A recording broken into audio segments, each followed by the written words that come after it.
사랑합니다. 새벽에 보는 여러분들의 모습이 영적으로 더 아름다워 보입니다. 옆에 분들과 우리 잠시 인사하실 때 아름다우십니다 라고 인사해 보실까요? 별로 안 내켜 하시는 것 같아요. 네. 이 새벽 주님께서 우리들에게 큰 은혜 주실 줄 믿습니다. 어제 우리가 살펴본 그 말씀 속에서 예수님께서는 예루살렘에 입성하셨습니다. 그리고 성전에 들어가셔서 그 모든 것들을 보셨습니다. 그리고 다시 성전에 나가셨고 베다니에 하루를 머무시는 동안 하나님의 성전이 이렇게 인간의 탐욕으로 오염되어진 것을 가슴 아파하셨습니다. 그리고 예루살렘 성전으로 돌아오시면서 무화과 나무를 발견하게 되었고 잎만 무성한 무화과 나무가 열매가 없는 것을 보시며 그 나무를 저주하셨습니다. 그리고 예루살렘 성전에 들어가서 매매하는 사람들, 또 환전하려고 하는 사람들, 또 팔려고 하는 사람들을 다 뒤엎으셨습니다. 그리고 예수님께서는 이 성전은 만민이 기도하는 집이라고 말씀을 하셨지요. 그리고 나오시면서 무화과 나무 또 열매를 바라보면서 또 뿌리까지 말라져 있는 그 모습을 보며 또 베드로가 그렇게 된 것을 예수님께 고하셨습니다. 이 모든 것이 입만 무성한 그런 유대인들의 신앙 생활들의 모습을 예수님께서는 단적으로 보여주신 장면이라고 할 수가 있겠죠. 그렇게 예수님께서 말씀하셨을 때 그 말씀을 들은 자들의 반응은 분명히 회개여야 됐습니다. 하지만 어제 말씀을 살펴본 바대로 제사장과 서기관들은 예수님을 죽일 궁리를 하고 있었던 것이죠. 그리고 12장에 와서, 오늘 우리가 읽지는 않았지만 12장에 와서는 예수님께서 이렇게 하신 일들, 성전을 청소하신 그 일에 대해서 못마땅하게 여겼던 바리새인들과 대제사장들과 서기관들, 종교 지도자들의 반격이 나타나게 됩니다. 그거에 대한 시작점이 11장 27절부터 있었는데 11장 27절, 28절 말씀을 같이 한번 읽어보겠습니다. 자막을 보시고요. 시작.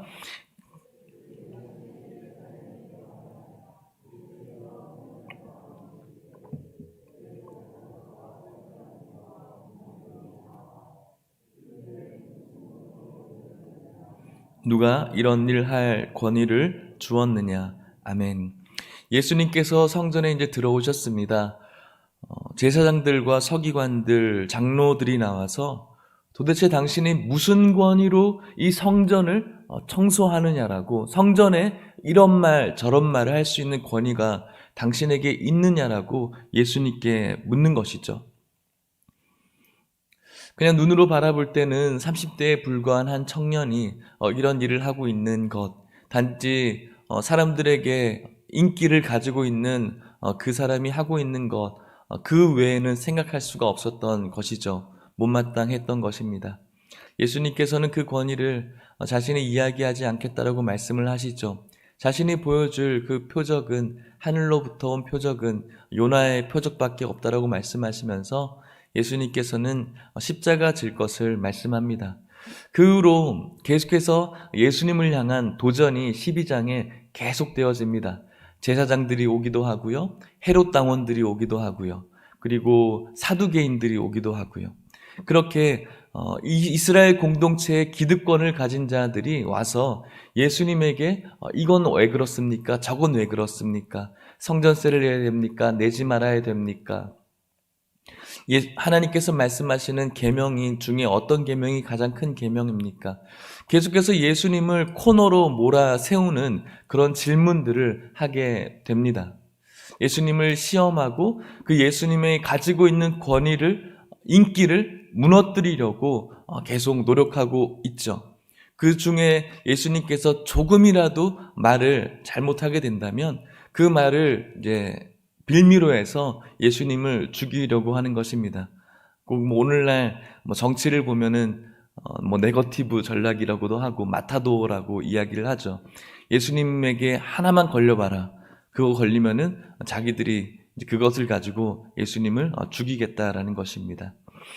예수님께서는 그들의 질문에 이렇다 저렇다라고 이야기하지 않고 오히려 그들에게 계속해서 하나님의 깨달음을 주시려고 노력을 했습니다.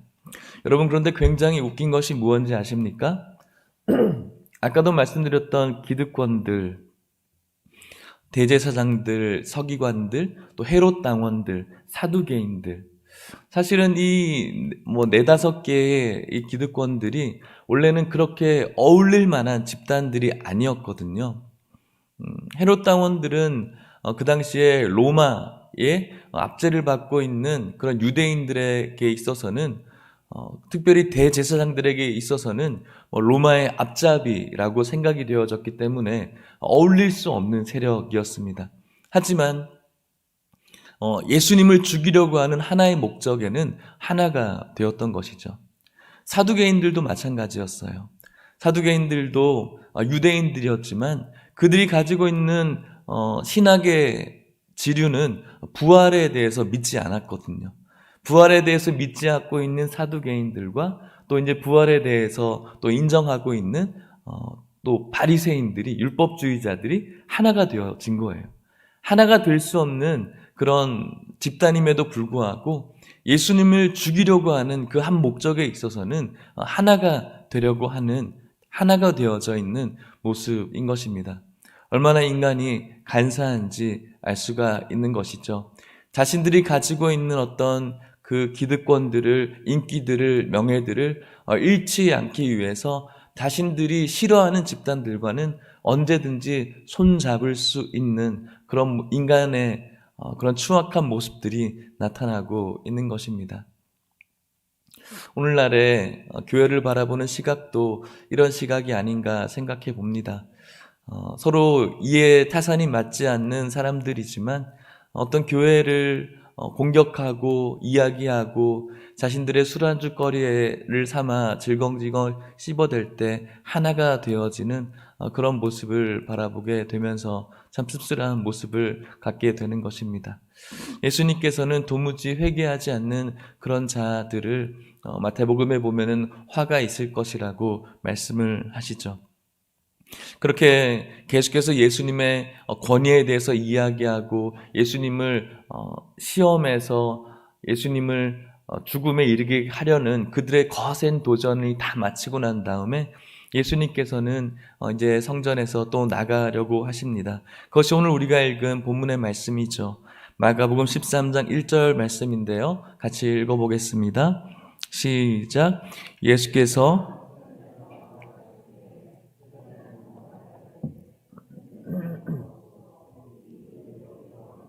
이 건물들이 어떠하니까? 아멘.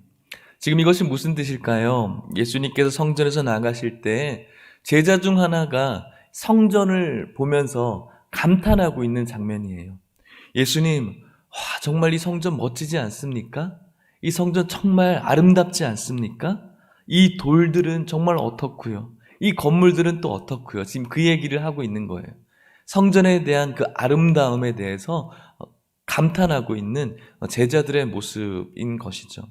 당시 이 성전은 처음에 솔로몬이 지었던 그 성전은 바벨론에 의해서 무너지게 되었죠.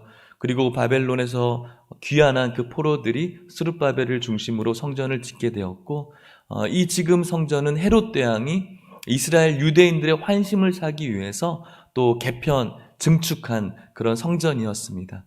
굉장히 아름다운 성전이었다라고 요세푸스 같은 역사학자들이 이야기를 하는데, 높이가 기둥의 높이가 한 7, 8m 정도 되고 또 1m가 넘는 그런 폭의 굉장히 아름다운 신전과 같이 지어 놓았다라고 이야기를 합니다. 그리고 성전 내부는 금으로 다 칠해져 있어서 정말로 그 아름다움에 압도되어질 만하죠. 그렇게 아름다움을 예수님을 향해서 감탄하고 있는 제자들에게 하시는 예수님의 말씀이 무엇입니까? 2절 말씀이시죠? 2절 말씀을 같이 읽겠습니다. 시작. 예수께서 이르시되 네가 이 큰 건물들을 보느냐? 돌 하나도 돌 위에 남지 않고 다 무너뜨려지리라 하시니라. 아멘. 예수님께서 제자에게 말씀하시죠. 네가 지금 이 큰 건물들을 보고 있는구나.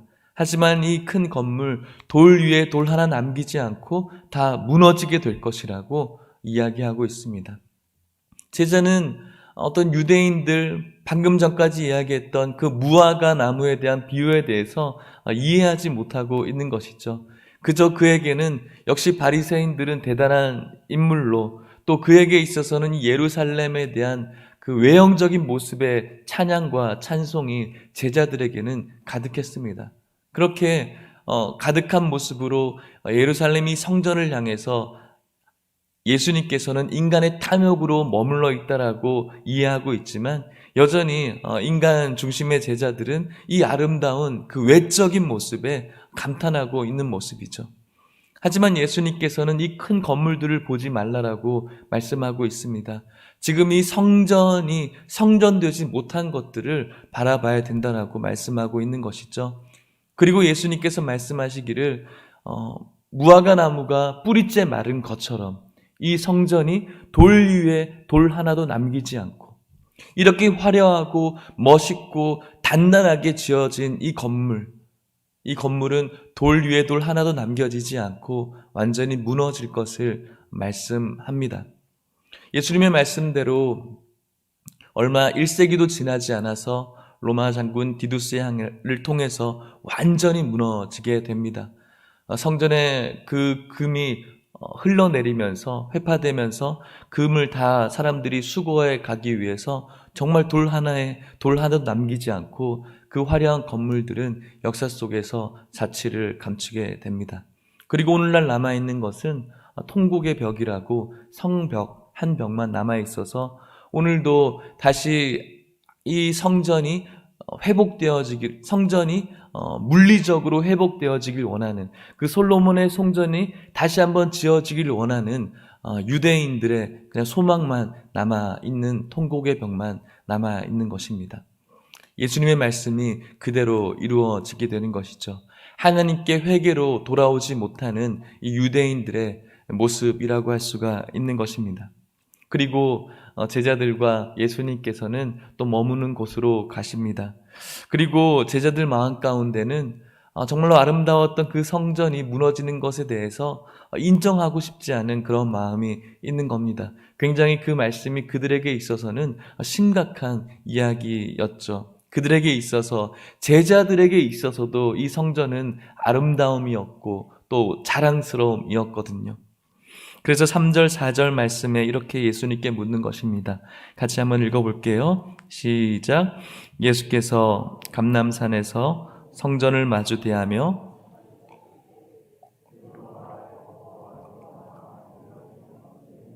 우리에게 이르소서 어느 때에 이런 일이 있겠사오며 이 모든 일이 이루어지려 할 때에 무슨 징조가 있사오리이까. 아멘.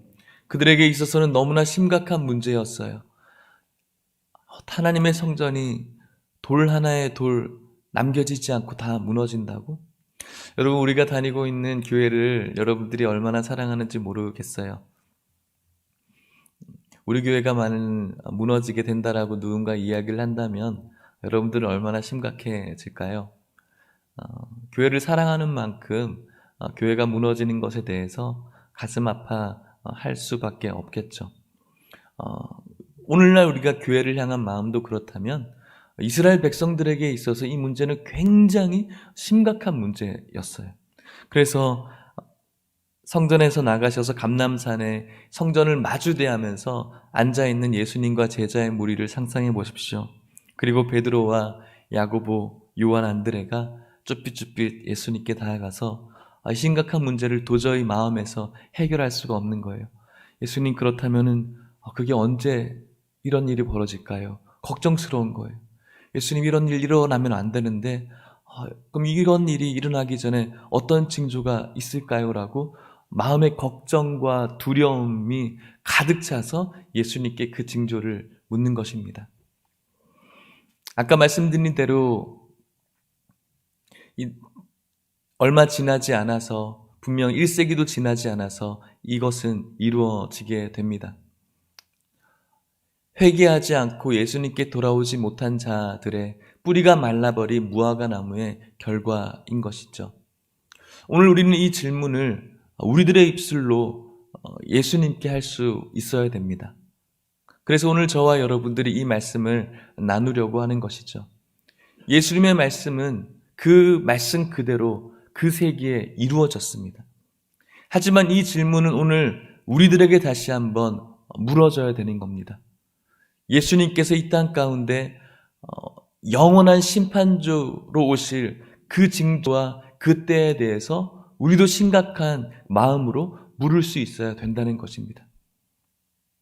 그런 어떤 영적인 각성들과 우리들 마음속에 그런 영적인 우리들의 어떤 두려움, 그날에 대한 근심들이 있지 않은 상태로 오늘도 좋지 뭐 내일도 좋지 뭐 이번 주와 다음 주가 전혀 우리들의 삶 가운데 변화되어지지 못한 채 그냥 무늬만 그리스도인으로서 입만 무성한 채 살아가는 그리스도인이 되어서는 안 되는 것이라는 것을 오늘 말씀이 저희들에게 가르쳐주고 있는 것입니다. 제자들은 이런 일 벌어지면 안 됩니다. 이 성전이 무너지면 안 됩니다. 이 성전이 무너질 그때 언제일까요? 그날이 안 왔으면 좋겠는데 그 징조가 언제죠? 우리도 똑같이 하나님께 질문할 수 있어야 됩니다. 하나님 그때가 언제일까요? 하나님 우리들의 이 성전이 무너질 때가 언제일까요? 라고 심각하게 물을 수 있어야 되는 것이죠. 오늘 여러분들은 주님께서 이 땅 가운데 다시 오실 그날에 대해서 그 징조에 대해서 어떤 마음을 가지고 살아가는가 다시 한번 여러분들에게 물을 수 있어야 되는 것이죠. 막연하게 그날이 올 것을 생각하고 막연하게 천국에 대해서 생각하고 있는 우리들의 요즘이라면 다시 한번 그때가 얼마나 심각한 날인지 그때가 우리들에게 있어서 얼마나 중요한 날인지를 물을 수 있어야 되는 거예요. 그래야지 우리들에게 다시 한번 이 영적 각성에 대한 갱신이 이루어지는 거예요. 이것에 대해서 우리가 물음을 갖지 못했고 이것에 대한 생각을 하지 못했다면 다시 한번 우리들 마음 가운데 이 질문이 있어야 되는 것입니다. 고난주간 이 새벽을 통해서 저와 여러분들이 이 징조에 대해서 이 때에 대해서 다시 한번 하나님께 물을 수 있는 그리고 내 삶을 다시 한번 정비할 수 있는 그런 오늘 새벽 될 수 있기를 주의 이름으로 축복합니다. 그렇다면 예수님께서는 이 징조에 대해서 무엇이라고 답하셨을까요? 오늘 우리들에게 하시는 대답인 것이죠. 어떤 징조가 있을까요? 13장 5절 말씀입니다. 자막을 보시고 같이 읽어볼게요. 시작. 예수께서 이르시되 너희가 사람의 미혹을 받지 않도록 주의하라. 아멘. 예수님께서 오실 그 징조에 대해서 말씀합니다. 사람의 미혹이 있다라는 것이죠. 어떤 미혹이 있을까요? 자신을 그리스도라고 이야기하는 사람들의 미혹이 있는 거예요. 초대교회 예수님께서 승천하시고 초대교회가 시작된과 동시에 이단들이 시작되어졌어요. 사람들을 미혹하기 시작했습니다. 거짓 선지자들이 나타나기 시작했어요. 거짓 교사들이 나타나기 시작했어요. 예수님에 대해서 완전한 신이 아니고 잠시 인간의 몸을 빌려 입었다라고 이야기하는 사람들이 나타나기 시작했어요. 육체는 아무것도 아니고 영적인 것이 초월적인 것이라고 이야기하는 영지주의자들이 나타나기 시작했어요. 예수님이 완전한 하나님이 아니라는 것에 대해서 완전한 하나님이라는 것에 대해서 의문을 갖기 시작한 사람들이 이 세기부터 시작되어졌다는 거예요. 그 미혹에 대해서 오늘 성경 예수님께서 말씀하기를 주의하라고 말씀하는 거예요. 예수님께서 말씀하시고자 하시는 그 바른 복음에 대해서 흐트러 놓으려고 하는 다른 복음을 주의하라고 말씀하고 있는 것입니다. 사도 바울도 서신서를 통해서 다른 복음을 증거하는 자들을 주의하라고 끊임없이 이야기를 하죠. 우리가 살아가는 이 한국에도 예수님이 많이 사신다죠. 오늘 우리가 살아가는 이 한국에도 모세님이 많이 사신다죠. 자신을 자칭 그리스도라고 이야기하는 국내, 국외의 사람들이 많이 있습니다. 어떻게 저기에 빠져갈 수 있을까? 그럼에도 불구하고 JMS나 하나님의 교회나 신천지와 같은 그 곳에는 정말로 똑똑한 친구들이 너무 많이 매달리고 있어요. 그들의 모든 삶을 올인하고 있어요. 정말 우리들의 어떤 신앙의 삶을 부끄럽게 만들 정도로 정말로 열심히 특심으로 그곳에 빠져 있는 것을 볼 수가 있어요. 미혹되어져 있기 때문에 그래요. 바른 신학으로 우리가 무장하지 않으면 우리는 미혹될 수밖에 없는 거예요. 신천지나 어떤 이단에 대해서 우리가 어떻게 하면 방어할 수가 있을까요? 그 사람들이 오는 것에 대해서 방어하는 것은 한계가 있어요. 어떻게 우리가 방어할 수 있을까요? 우리가 바른 복음을 붙들고 있을 때 방어할 수 있는 거예요. 교회에서 뭔가 새로운 걸 가르쳐 주지 않아서, 뭔가 새로운 이야기를 해주지 않아서 신선함으로 그곳에 이끌리는 분들도 있겠죠. 해아래 새로운 것은 없어요, 여러분. 주님께서 주신 그 말씀이 오늘도 내일도 우리들에게 새로워지기를 기대하는 마음으로 하나님과 교제할 수밖에 없는 거예요. 그런데 이 말씀을 짝 맞추듯이 뭔가 맞추셨다. 와, 대단하다. 정말 어떻게 이렇게 성경을 풀이할 수 있는가? 우리가 성경을 몰라서이기보다는 진짜 예수 그리스도의 십자가의 은혜를 깨닫지 못했기 때문에 그런 것에 우리가 홀릴 수밖에 없는 거예요. 얼마나 성경을 많이 알고 있는가에 우리들의 신앙이 낮아졌다 높아지는 것이 아니라 이 한 구절 속에 의미하고 있는 이 예수 그리스도의 말씀이 오늘 얼마나 내 가슴에 새겨져 있는가가 중요한 거예요. 예수님께서 이 땅 가운데 왜 오셔야 됐는지에 대해서 이해하지 못했다면 지난주에 말씀드린 것처럼 그 종려 나무가지를 흔들던 손이 예수님을 다시 못 박을 수밖에 없는 것이죠. 이 땅 가운데 오실 수밖에 없었던 예수 그리스도는 하나님과 우리의 관계를 회복시키기 위해서 오신 평강의 왕이심을 우리가 믿지 못하고 기억하지 못한다면 언제든지 우리는 우리를 미혹하는 다른 신학의 다른 어떤 교리에 넘어갈 수밖에 없는 거예요. 우리가 아무리 똑똑하다고 할지라도. 사랑하는 성도 여러분, 예수 그리스도께서 우리 죄를 위해서 하나님과 우리들의 관계가 어그러진 상태에 져 있는 이 불화된 상태를 화목하게 하시기 위해서 오신 희생 제물이신 예수 그리스도라는 사실을 오늘 여러분들이 반드시 붙들 수 있기를 축복합니다. 하나님과 인간의 관계를 회복시키기 위해서는 절대로 그 희생 제물은 인간일 수가 없죠. 하나님이신 예수 그리스도여야만 되는 거예요. 그래서 자칭 그리스도라고 이야기할 수 있는 사람은 아무도 없는 거죠. 그런데 이 복음이 흔들려 버리면 다 흔들려 버리는 거예요. 이 복음이 흔들려 버리면 우리가 하나님의 말씀을 찾을 때 예수 그리스도에 집중하지 않고 단순히 오늘날 우리들의 삶을 만족시켜 줄 만한 것들에 집중할 수밖에 없는 거예요. 그래서 우리는 모든 말씀 속에서, 예배 속에서 우리의 구원자라 오신 예수 그리스도께 초점을 맞추고 그 말씀을 들어야 되고, 그 그리스도께 초점을 맞추고 주님을 찬양하는 그 찬양에 귀 기울여야 되는 거예요. 그때 우리들에게 진정한 감동이 있고요. 그때 우리들에게 진정한 은혜가 있고요. 그때 우리들에게 진정한 삶의 소망과 기쁨이 있는 줄 믿으시기를 축복합니다.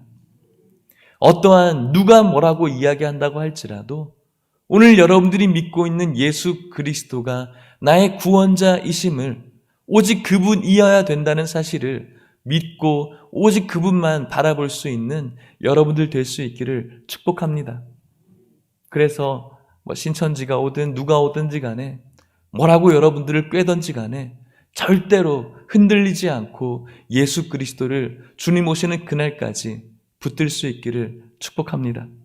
어떤 일이 또 있을까요? 13장 8절 말씀입니다. 이렇게 이야기합니다. 같이 읽어볼게요. 시작.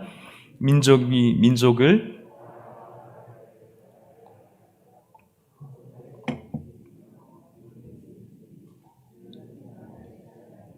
아멘. 민족이 민족을, 나라가 나라가 온통 전쟁과 분쟁과 분열과 또 곳곳에 나타나는 지진들, 기근들, 병들, 이 모든 것들이 눈에 보이는 말세의 징조라고 예수님께서 말씀하시죠. 계시록에도 이런 징조들이 나타나고 있습니다. 오늘 여러분들에게 징조가 있기 때문에 여러분들을 겁주려고 하는 것은 절대 아닙니다. 외국의 어떤 목사가 우리나라에 들어와서 이 징조에 대해서 이야기하면서 선풍적인 인기를 끌었던 때도 분명히 있었죠. 하지만 분명한 것은 우리들을 두려움으로 이끌어가는 것이 아니라 우리들에게 경각심을 가져야 된다라고 말씀하고 있는 겁니다. 영적인 징조가 아니라 분명히 우리들의 눈에 보이는 징조도 있다라는 것을 알 수 있어야 되는 것이죠.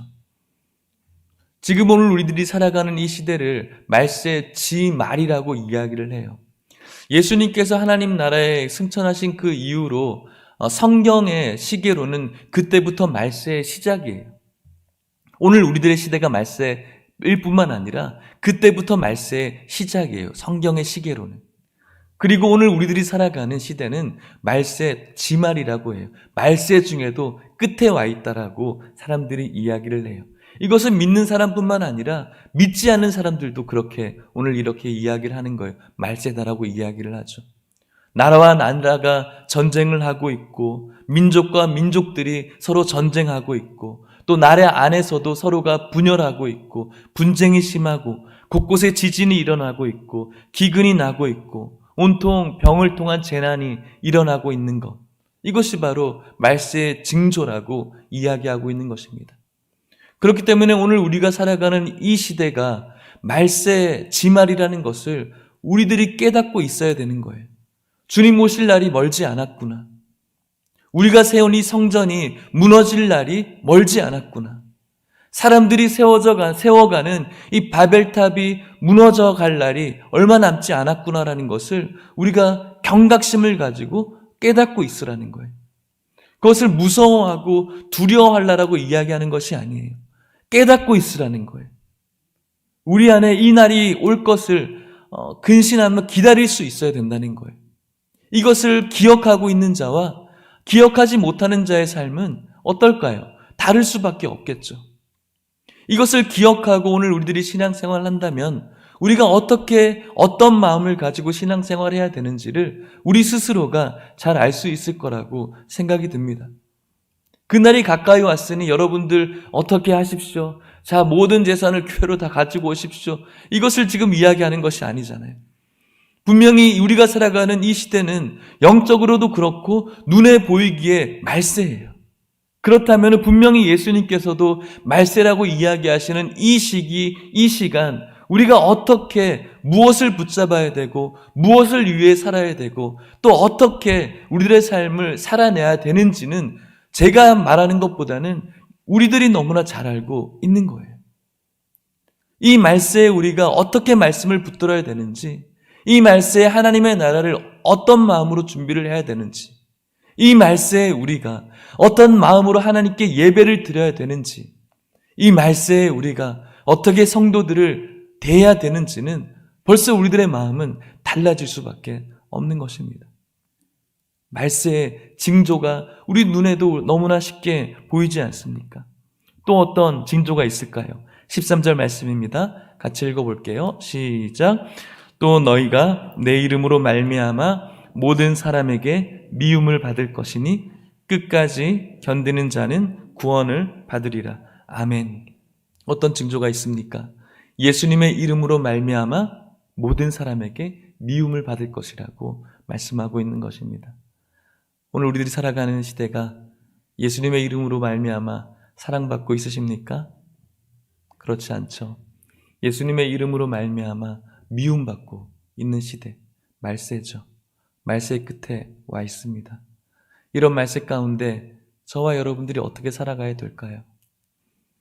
말세라는 것을 느끼지 못하고 그냥 오늘이 오늘이고 내일이 내일이지 라고 너무나 방심하며 우리들의 삶을 돌아보지 않고 살아가고 있지는 않습니까? 오늘 이 말씀은 어떤 인간의 말이 아니라 예수님께서 우리들에게 직접적으로 주시는 직접 화법을 가지고 이야기를 하는 것이죠. 분명히 미움받을 것이라고 말씀하시면서 예수님께서 덧붙이세요. 끝까지 견디는 자는 구원을 받게 될 것이라고 말씀하는 거예요.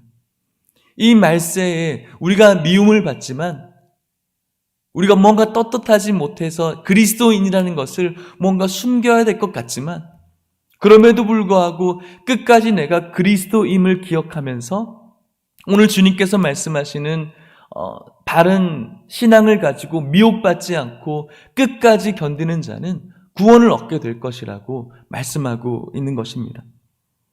언제 주님께서 오실까요?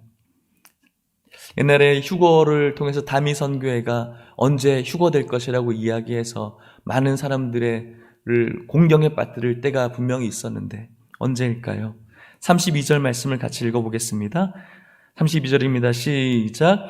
그러나 그날과 그때는 아무도 모르나니 하늘에 있는 천사들도 아들도 모르고 아버지만 아시느니라. 아멘. 그래서 누군가 이 날을 안다라고 이야기하는 그 사람에 대해서 절대로 미혹당할 필요가 없는 것입니다. 아무리 용한 목사라도 아무리 용한 기도원 원장이라도 이 날을 누구도 알 수가 없습니다. 아무리 방언의 통변에 또 계시의 은사가 있는 어떤 권사님이라고 할지라도 그날에 대해서 누구도 알 수가 없는 것이죠. 미혹돼서는 안 됩니다. 오직 하나님 아버지만 알 수 있습니다. 하지만 징조를 주님께서 분명히 말씀해 주셨다는 사실입니다. 그러면 우리가 그날이 올 때까지 어떻게 해야 될까요? 마지막 말씀입니다. 33절 말씀이죠. 같이 읽어볼게요. 시작. 주의하라, 깨어있으라. 그때가 언제인지 알지 못함이라. 아멘. 깨어있으라는 거예요. 깨어있어라. 그때가 언제인지 알지 못하기 때문에 우리들 마음 가운데 깨어있을 수 있어야 되는 거예요. 언제 오실까? 두려움으로. 제가 어릴 때 오락실을 굉장히 좋아했어요. 초등학교 1학년 때 집에서 나와서 학교에 가지 않고 바로 오락실로 갔어요. 학교 생활을 1학년 때 좀 그런 식으로 했어요. 그래서 선생님이 오락실로 저를 찾아오고 막 그랬던 적이 있어요. 초등학교 고학년 때도 학교는 그렇지 않았지만은 학교 마치면 오락실을 참 좋아했던 것 같아요. 그래서 제 여동생이 늘 저를 찾으러 왔어요. 어느 날도 오락을 막 열심히 하고 있는데 여동생이 저를 찾아왔어요. 오빠, 엄마 밖에 있어. 그 말이 얼마나 무섭게 들리는지. 그래, 알았어. 저는 뒷문으로 도망을 갔어요. 도망가서 집으로 막 달려가 먼저 도착을 했어요. 그리고 들켰다. 이거는 빼도 박도 못한다. 그래서 스스로가 그 걸상을 들고 이렇게 무릎 꿇고 있었어요. 엄마 언제 올까? 두렵고 떨리는 마음으로 막 근신하면서 나의 이런 모습이라도 엄마가 봐주면은 용서해 주겠지. 그런 마음이었던 거예요. 깨어 있었던 마음이죠. 그것은 저에게 두려움에 깨어 있었던 마음이었어요. 하지만 예수님께서 오늘 말씀하시는 것은 그런 두려움으로 깨어 있으라는 것이 아니에요. 예수 믿지 않는, 예수와 별 상관없는 사람들에게는 이 말세는 두려움이에요. 절망이에요. 하지만 예수님의 은혜 안에 있는 저와 여러분들은 이때가 절망과 두려움이 아니기 때문에 그래요. 하지만 우리들은 경각심을 갖고 그 주님이 언제 올지에 대해서 근신하고 있어야 되는 거예요. 그래야지 우리들의 신앙이 흐트러지지 않는 것이죠. 그래야지 우리가 끝까지 참을 수가 있는 거예요. 하나님의 은혜를 끝까지 사모할 수 있는 거예요. 이 깨어있음이 오늘날 우리들에게 사라진다면 우리들에게 하나님의 은혜를 갈망하고자 하는 그 마음도 사라질 수밖에 없는 거예요. 오늘 우리들에게 이 깨어있는 마음이 사라진다면 하나님을 사랑하는 마음이, 하나님께 가까이 붙으려고 하는 그 마음이 점점 멀어질 수밖에 없는 거예요. 교회와 멀어질 수밖에 없는 것이고 말씀과 멀어질 수밖에 없는 것이고 이렇게 멀어진 우리들의 마음 속에 사단이 틈탈 수밖에 없는 것입니다. 그래서 우리가 할 수 있는 것은 무엇일까요? 끝까지 깨어있는 것이죠. 사랑하는 성도 여러분, 말씀을 마치도록 하겠습니다. 오늘 베드로와 제자들이 심각한 마음으로 예수님께 나와서 그때가 언제죠? 라고 물었어요. 저는 여러분들께 오늘 도전하고 싶어요. 여러분들에게 이런 심각한 물음이 있는지 도전해보고 싶어요. 그런 물음 없이 신앙생활 한다면 우리는 깨어 있을 수가 없어요. 베드로 이 제자들이 이 성전 무너지는 것이 얼마나 심각한 문제였는지 여러분들이 이해하신다면 이 징조가 우리들에게 있어서 얼마나 심각한 문제인지를 우리들도 생각할 수 있어야 되고 하나님 앞에 그리고 나에게 물을 수 있어야 되는 거예요. 여러분들에게 말씀드릴 수 있는 건 말세라는 거예요. 제가 선지자도 아니고 미래를 계시하는 사람도 아니지만 오늘 성경이 분명히 이야기하는 그 말씀의 근거에서 오늘 우리들이 살아가는 이 시대는 말세예요. 온갖 분열과 분쟁과 서로와의 싸움과 지진과 기근과 전염병과 말세예요.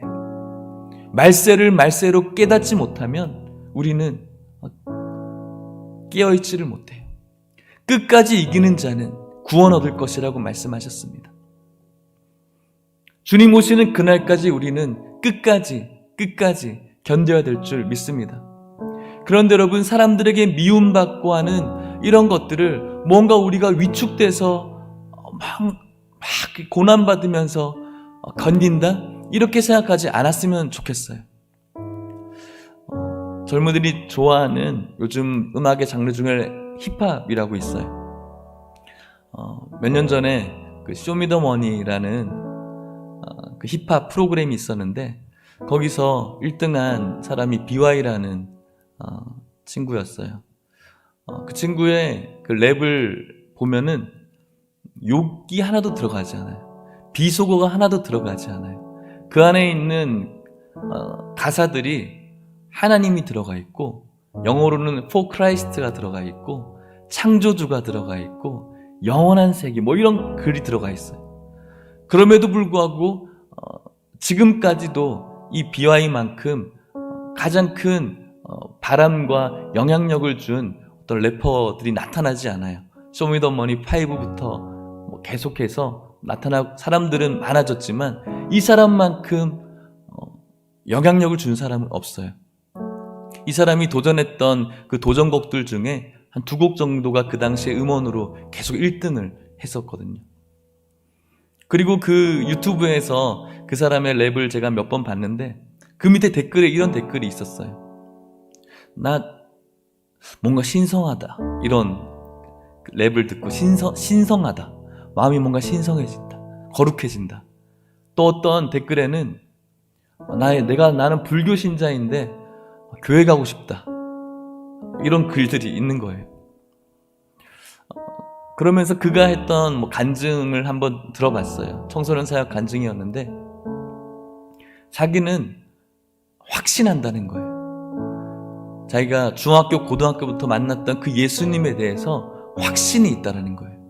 그래서 자신은 주연이고 언제나 하나님은 나의 주연이라는 거예요. 자신은 확신한대요. 하나님께서 나를 어떻게 창조했는지 또 하나님께서 나를 어떻게 끌고 갈 것인지에 대한 주님을 향한 확신이 있기 때문에 누군가에게 가도 전혀 그것에 대해서 꿀리는 것이 없다는 거예요. 모든 사람들이 보는 대중 앞에서도 하나님을 이야기하고 그리스도를 이야기하고 창조주를 이야기하는 것에 대해서 거리낌이 없는 거예요. 사람들이 미워하고 예수라는 이름을 미워하지만 그에게 있어서는 그 미움이 전혀 미움처럼 느껴지지가 않아요. 왜요? 확신이 있으니까 그래요. 저는 이것이 우리들의 삶이어야 된다고 생각이 들어요. 교회라는 이름이 오늘날 뭔가 우리를 위축되게 만들 것 같지만 전혀 그럴 필요가 없다는 거예요. 예수 믿는다는 것이 여러분들의 삶에 무언가 불편할 것 같지만 전혀 그럴 필요가 없다는 거예요. 그래서 오히려 더 위축되는 거예요. 왜 우리가 그런 마음을 갖지 못할까? 죄송하지만 그리스도에 대한 확신이 없기 때문에 그런 거예요. 이 예수 그리스도, 하나님과 나 사이를 화목케 하시는 이 예수 그리스도가 나의 구원자 되심에 대한 확신이 없기 때문에 위축될 수밖에 없는 거예요. 사람들이 이야기하는 그 말에 고개 끄덕끄덕거리면서 정말 우리는 미움받아도 될 만한 존재야 라고 동의하면서 우리가 그러지 말아야지 되고 우리가 어떻게 하면 안 되고 계속해서 우리는 위축될 수밖에 없는 거예요. 우리들의 영향력은 그렇게 나타내는 것이 아니라, 물론 교회가 구제도 해야 되고 선행도 해야 되고 좋은 일도 해야 되지만, 우리들의 영향력은 좋은 일과 윤리와 선행으로 나타내는 것이 아니라 어떠한 환경 속에서도 그분을 향한 확신으로 우리의 영향력을 나타내는 거예요. 오늘 여러분들이 주님 오시는 그날까지 끝까지 건져야 되는데, 무엇으로 저와 여러분들이 이 세상에 영향력을 줄 수 있을까요? 그분을 향한 확신을 가지고 있는 그 삶을 통해서 복음을 증거하고 영향을 주고 끝까지 구원의 은혜를 붙드는 자가 되는 것입니다. 사랑하는 성도 여러분, 좁은 길입니다. 좁은 문입니다. 하지만 오늘 이 새벽 이 말씀을 붙들고 우리 같이 찬양하고 기도할 때, 하나님, 주님 오시는 그날까지 끝까지 견디게 주시옵소서. 하나님, 주님 오시는 그날까지 끝까지 이 바른 복음을 붙들게 하여 주시옵소서. 세상이 미워한다고 할지라도 위축되는 것이 아니라 내 안에 계신 예수 그리스도가 너무 확실해서 어디에서든지 그리스도인으로 살아갈 수 있게 해달라고, 주님 오시는 그날까지 이 징조가, 말세의 징조가 있지만 주님 오시는 그 당일까지 끝까지 흔들리지 않게 해달라고, 그런 마음으로 찬양하고 기도했으면 좋겠습니다. 같이 찬양하겠습니다. 주님 다시 오실 때까지, 주님 다시 오실 때까지 나는 이 길을 가리라. 좁은 문, 좁은 문, 좁은 길, 나의 십자가 지고 나의 가는 이 길 끝에서, 나의 가는 이 끝에서 나는 주님을 보리라. 영광의 내 주님 나를 맞아주시리. 주님 다시 오실 때까지 나는 일어나 달려가리라. 주의 영광 온 땅 덮을 때 나는 일어나 노래하리. 내 사모하는 주님, 온 세상 구주시라. 내 사모하는 주님, 영광의 왕이 나의 가는 이 길 끝에서, 나의 가는 이 길 끝 나는 주님을 보리라. 나는 영광의 주님, 영광의 내 주님 나를 맞아주. 우리 확신을 가지고 그분을 바라봅시다. 주님 다시 오실 때까지 끝까지 견디는 자에게 나는 일어나 달려가리라. 주의 영광 온 땅 덮을 때 나는 일어나 노래하리. 내 사모하는 주님, 온 세상